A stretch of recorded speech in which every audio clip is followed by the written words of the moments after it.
إن الحمد لله وصلي وسلم على نبينا مصطفى محمد صلى الله عليه وسلم وعلى آله وصحبه أجمعين أما بعد أعوذ بالله من الشيطان الرجيم بسم الله الرحمن الرحيم സൂറ മറിയം 96-ാമത്തെ ആയത്ത് അല്ലാഹു സുബ്ഹാനഹു വ തആല വിശദീകരിക്കുന്നു.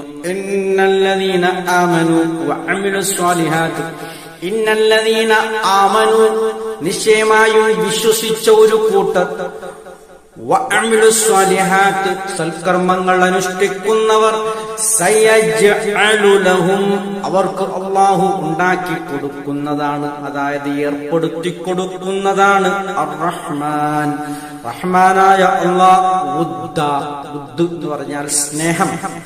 അല്ലാഹു സുബ്ഹാനഹു വ തആല അവർക്ക് സ്നേഹം ഉണ്ടാക്കി കൊടുക്കുന്നതാണ് എന്ന് പറഞ്ഞാൽ ഇതിന്റെ പൊരുളെന്നാണ്. വല്ലദീന ആമനു നിശ്ചയമായും വിശ്വസിക്കുന്ന ഒരു കൂട്ടർ അല്ലാഹുവിലും അവന്റെ മലായികത്തുകളിലും കുത്തുബുകളിലും റസൂലുകളിലും അതുപോലെ യൗമുൽ ഖിയാമത്തിലും ഖദറിലും വിശ്വസിക്കുന്ന യഥാർത്ഥ വിശ്വാസികളെ കുറിച്ചാണ് ഇവിടെ പരാമർശിക്കുന്നത്.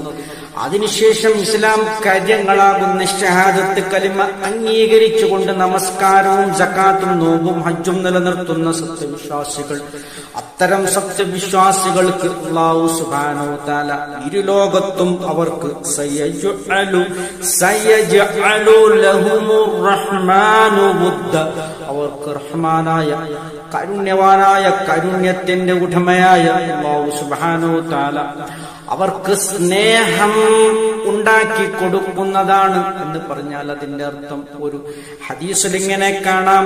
അല്ലാഹു സുബ്ഹാനഹു വ തആല ഒരു മനുഷ്യനെ അവനെ ഇഷ്ടപ്പെടുകയാണെങ്കിൽ വനാദാ ജിബ്രീൽ അലൈഹിസ്സലാമിനെ വിളിച്ചുകൊണ്ട് അല്ലാഹു സുബ്ഹാനഹു വ തആല പറയും, ഞാൻ എന്നാൽ ഇന്ന വ്യക്തിയെ, ഭൂമിയിലുള്ള എന്നാൽ ഇന്ന വ്യക്തിയെ ഞാൻ ഇഷ്ടപ്പെടുന്നു, നീയും ആ വ്യക്തിയെ ഇഷ്ടപ്പെടണമെന്ന് അല്ലാഹു ജിബ്രീൽ അലൈഹിസ്സലാമിനോട് പറയുമെന്നാണ്.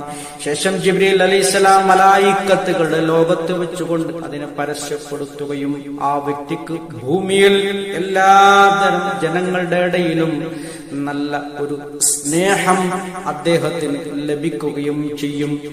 ഇതാണ് ആ ഹദീസിന്റെ ചുരുക്കം.